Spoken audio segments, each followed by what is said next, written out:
आप पगार थाना ओपी, केराड़ी थाना ओपी या सिकरी ओपी या ये सब जानते, सिर्फ कंपनी के लिए काम कर रहा है। और इन लोगों को मंथली पैकेज मिल रहा है, एसपी को मिल रहा है मंथली पैकेज, डीसी को मिल रहा है मंथली पैकेज, एमडीओ सब मैनेज कर रहा है। निश्चित रूप से हेमंत सोरेन के ही इशारे पर तोड़वाया गया है। मतलब बोली नहीं निकल पा रहा है। मतलब इस सरकार का कार्यशैली, इतना करप्शन, इतना भ्रष्टाचार, इतना कोयला चोरी, इतना बालू चोरी। और इस सरकार को जितना जल्दी से जल्दी आम जनता से हम कहेंगे कि इसको हटाइए। हमारा फैक्ट्री बिना मेरा उपस्थिति का तोड़ करके सब लूट लाट के ले गए। मेरा एक यहाँ ऑफिस था, उसको भी तोड़ के सारी फाइलें वगैरह सब ले गई। लेकिन हम लोग हमेशा तोड़ने का और परेशान करने का साजिश रचते रहता है, जो कि और कांग्रेस को भी कमजोर करने का साजिश रचते रहता है। लेकिन मिलेगा, ये सरकार बीजेपी के साथ मिल करके बीजेपी भी लूट रहा है और जेएमएम भी लूट रहा है। इसलिए दोनों से को जनता देख चुके हैं, कुछ नहीं होने वाला है सबको।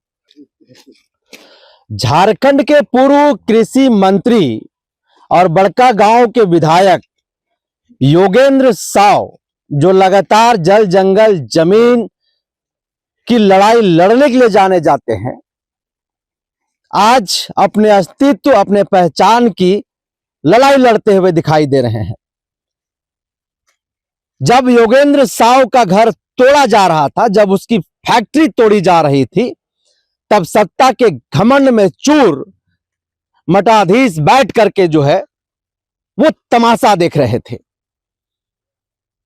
और जिस पुलिस के ऊपर एक बड़ी जिम्मेदारी होती है, वो पुलिस तमाशीन बनी हुई थी। आज उसी जमीन पर खड़ा हूं, जिस जमीन को कुछ महीनों पहले वहां पर बने जो फैक्ट्रियां थी, जो घर था, उसको जमींदोज कर दिया गया। और मेरे ठीक पीछे, मैं अपने साथी से कहूंगा कि वो तस्वीर दिखाइएगा थोड़ा सा कैमरे के माध्यम से घुमा करके, कि जिस फैक्ट्री को जमींदोज किया गया है और जो घर आपको दिख रहा है, वो पूर्व कृषि मंत्री का घर है। एक आम व्यक्ति का घर नहीं। आम व्यक्ति तो छोड़ दीजिए इस इलाके में। यहाँ के लोग कहते हैं कि यहाँ के आम लोगों की जिंदगी कुकुर की तरह हो गया है। कहीं पर कोई भी मार देता है, कोई हवा कुचल देता है, टीबी, कैंसर, विभिन्न बीमारियों से वो मर रहा है। जहां पर एक मंत्री का घर सुरक्षित नहीं है, जहां पर एक मंत्री सुरक्षित नहीं है, वहां पर आप समझ सकते हैं कि जो सरकार कहती है कि अबुआ सरकार है, उस सरकार के समय में आम लोगों के साथ क्या होता होगा। सीधे तौर पर जुड़ते हैं हमारे साथ, खुद कृषि मंत्री हैं, जो टाइगर के तौर पर भी जाने जाते हैं। मंत्री जी, जिस तरह से आपका घर और फैक्ट्री को तोड़ा गया, क्या कोई आपको नोटिस जो वैध होता है प्रशासनिक के तौर पर भिजवाया जाता है, 48 घंटा, 2 महीना, 6 महीना में आपका घर फैक्ट्री सब तोड़ दिया जाएगा, कुछ ऐसा मिला था? नहीं, वैसा कोई नोटिस नहीं मिला। एनटीपीसी के द्वारा जो है सो फर्जी तरीके से हमको ये किस कानून के तहत ये असेसमेंट करवाया मेरा फैक्ट्री को। ये मामूली ईंटा का भट्ठा बना दिया। लेटर में हम देखे कि आपका भट्ठा, तो ये भट्ठा नहीं था, ये सिरामिक फैक्ट्री था। और सिरामिक फैक्ट्री को इन लोग जमींदोज गैर कानूनी तरीके से किया। इसका असेसमेंट कब कराया, किससे कराया, हमको जानकारी नहीं। इन लोग 2 नोटिस हमको दिया था कि आपका इतना इतना पैसा बन रहा है, ये है वो है। हमने उसका जवाब भी दिया कि आप कितना पैसा मेरा बन रहा है, किस कानून के तहत आप हमको भुगतान करेंगे, क्या मेरा पैसा बनेगा, ये हम दिए। तब तक वो 1,97 डाल करके और हमारा फैक्ट्री बिना मेरा उपस्थिति का तोड़ करके सब लूट लाट के ले गए। मेरा एक यहाँ ऑफिस था, उसको भी तोड़ के सारी फाइलें वगैरह सब ले गई। और उसके बाद जो है सो हम जब आए, हमको पता चला था, हम भागे भागे आए। तब तक सारा मजिस्ट्रेट घर भी तोड़ने जा रहा है। जब हमरा सुना कि हम यहाँ पहुंच गया है, तो सारा मजिस्ट्रेट और पुलिस फोर्स वगैरह जितना एनटीपीसी अधिकारी सब भाग खड़े हुए। ये तो स्थिति है। तो क्या योगेंद्र जी, आप इसे एक सामान्य प्रशासनिक कार्रवाई मानते हैं, या फिर सीधे सीधे जो है वो बदले की भावना से की गई एक कार्रवाई है, राजनीतिक बदले की कार्रवाई है? कैसे देख रहे हैं इसको? हम तो इसको देख रहे हैं कि आखिर मेरे ही साथ ऐसा क्यों हो रहा है। हम इसमें सीधा मुख्यमंत्री का बिना कंसर्न का यहाँ पर थोड़ी हो सकता है। पुलिस आकर खड़ा होकर मेरा तोड़वा रहा है। ये भारत सरकार का उपक्रम है। एनटीपीसी को पुलिस से इतना सहयोग कर रही है। अभी थाना में आप पगार थाना ओपी, केराड़ी थाना ओपी या सिकरी ओपी या ये सब जानते, सिर्फ कंपनी के लिए काम कर रहा है। कंपनी लाएगा तो उसके आगे पीछे भागेंगे, क्योंकि फ्री में खाना मिल रहा है उन लोग को, गाड़ी फ्री में मिल रहा है, और इन लोगों को मंथली पैकेज मिल रहा है, एसपी को मिल रहा है मंथली पैकेज, डीसी को मिल रहा है मंथली पैकेज, एमडीओ सब मैनेज कर रहा है। तो ये सब सारा चीज तो होना तय था, हमको पता था। निश्चित रूप से हेमंत सोरेन के ही इशारे पर तोड़वाया गया है, और ये सब सारा जो है अब ये सरकार गरीबों की सरकार नहीं, अबुआ सरकार तो भूल जाइए। अबुआ सरकार क्या होता है, जल जंगल जमीन पर चुनाव जीते आप, दिसम गुरु शिबू सोरेन का जो विचारधारा उसको भी आप जमीन दोज कर दिए, और उसके बाद जो है विस्थापन आयोग का बने हुए कैबिनेट से पास किए हुए महीनों हो गया, कई एक महीना हो गया, और यही मुख्यमंत्री घोषणा किए थे कि एलेक्ट और सीबीएक नहीं चलेगा, 2013 कानून चलाएगा। तो बोलने का कथनी और करने में बहुत अंतर है।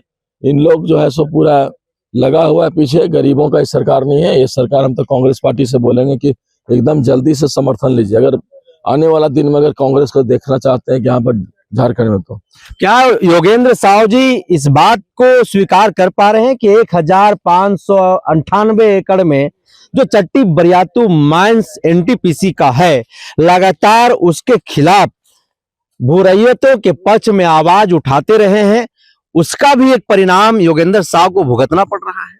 निश्चित रूप से कंपनी वाले जो है एमडीओ बढ़ा करके ये सब जितना आपने बताया, तो ये सारा चीज जो है सो उसका परिणाम ही है, हम भुगत रहे हैं। और आज जनता एकदम करा रहा है, घर का किसी को 200, 400, किसी के 1000 इस तरह से दिया जा रहा है। तो ये सब चीज प्लान, क्या डराने की भी एक साजिश है? हम तो डरते नहीं है, इन लोगों का प्लानिंग था कि जोगिंदर साहब तोड़ देंगे तो आम जनता उसको जमीन दोज कर देंगे ऐसी बिना पैसा दिए हुए। तो ये सब है सारा प्रशासनिक मतलब आपका ब्यूरोक्रेट कारपोरेट सब मिल करके ये सब कर रहा है, और जनता तक राहत इस सरकार में मिलना संभव नहीं है। इस सरकार में जनता को जो है वो राहत नहीं मिलेगा, लेकिन जो सरकार अपने आप को अबुआ सरकार कहती है, जनपक्षीय शासन का दावा करती है, क्या आप उसी सरकार ने आपकी आवाज को कुचलने का कोशिश किया है, पूर्व मंत्री को तोड़ने का हर संभव प्रयास किया है? एकदम हमेशा इस सरकार का ऐसा नियत हमेशा से रहा है कि हम लोग को तोड़ने का, और अब पता नहीं क्या कारण है, लेकिन हम लोग हमेशा तोड़ने का और परेशान करने का साजिश रचते रहता है, जो कोई, और कांग्रेस को भी कमजोर करने का साजिश रचते रहता है। लेकिन ऐसा क्या आपके साथ मतभेद है सरकार का, क्योंकि आप उसी गठबंधन के हिस्सा हैं, कांग्रेस के पुराने सिपाही हैं आप, ऐसा क्या है जो आपको तोड़ने की कोशिश की जा रही है, किस बात की डर है? हमको तो पता नहीं, लेकिन इतना जान लीजिए हम कांग्रेसी हैं, रहेंगे, और हाईकमान को हमने कहा है कि समर्थन वापस लीजिए। ये बीएलए और मंडल अध्यक्ष, प्रखंड अध्यक्ष, जिला अध्यक्ष, ये सब बदलने और चेंज करने से कुछ नहीं होने वाला है। जनता के इशू के लिए लड़ना पड़ेगा, जनता का हर मुद्दों के लिए आपको खड़ा रहना पड़ेगा, तभी आप बच पाइएगा। अन्यथा सरकार से समर्थन लेकर के एकदम हटिए और जनता का हर इशू को लेकर के संघर्ष कीजिए।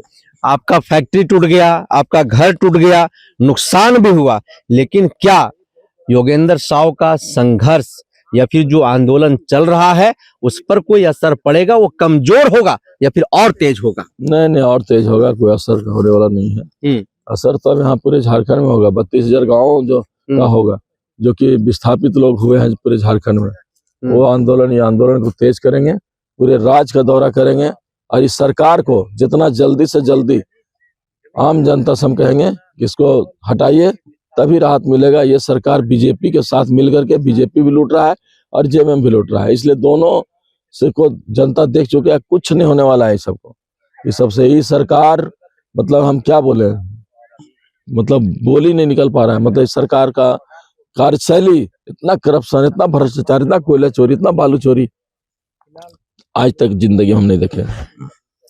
जिस बागी तेवर में योगेंद्र साव दिखाई दे रहे हैं, प्रशासन को, सरकार को सीधा संदेश क्या देना चाहेंगे? क्या यह लड़ाई सीधे तौर पर आर पार की होगी, तेज होगी, क्या संदेश होगा? निश्चित रूप से आर पार की लड़ाई चल ही रहा है ना।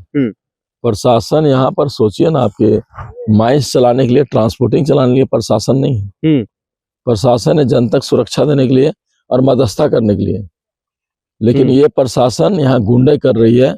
इन लोग यहाँ पर सब दारू मुर्गा खा करके कोलवरी और माइंस चलाने का प्रयास करती है, जो कि असफल हो रही है। पहले पैसा लोग अधिकारी लोग ले रहे हैं, ऊपर में भी पैसा दे रहा है एमडीओ इसका जो ऋत्विक कंपनी है सो, और ये सब सारा चीज चाहता है कि प्रशासन के दबाव में हम यहाँ सबको कुचल दें, मसल दें, जमींदोज कर दें, जो कि हम होने नहीं देंगे। लेकिन आपके ऊपर भी आरोप लग रहा है, जो आप कह रहे हैं, प्रशासन कह रही है कि आप जो है सो वहां पर उपद्रव मचाते हैं, लोगों को डराते हैं, धमकाते हैं, अभद्र शब्दों का प्रयोग करते हैं। वैसा कुछ नहीं है, हम लोग तिरंगा झंडा लगा कर रहे हैं और हम लोग अभद्रता दिखाते नहीं है। गांधीवादी तरीके से जो मेरा मौलिक अधिकार उसके तहत हम अपना प्रोटेस्ट कर रहे हैं। मेरा चूंकि फैक्ट्री जमीन हम यहाँ के रैयत हैं, प्रोटेस्ट कर रहे हैं। पुलिस को किसने पावर दिया, किसने आदेश दिया, ये आपके माध्यम से हम जानना चाहते हैं कि पुलिस यहाँ पर जो आती है किसके आदेश से आती है। क्या उस संविधान में ऐसा है कि कोलवरी और माइंस चलावे, ट्रांसपोर्टिंग चलावे? ये बहुत ही लोकतंत्र के लिए खतरा है। आने वाला दिन में हम बस यही कहेंगे, इन लोग अपना आदत से बाज आवे, और नहीं तो इन लोग का भी खैर नहीं। तो सीओ, एक आखिरी सवाल, सीओ कह रहे हैं कि ट्रिब्यूनल फंड में आपका पैसा डाल दिया गया, आप नहीं ले रहे हैं। ट्रिब्यूनल में 2 रुपये डाल देगा तो 2 रुपये हम ले लेंगे क्या?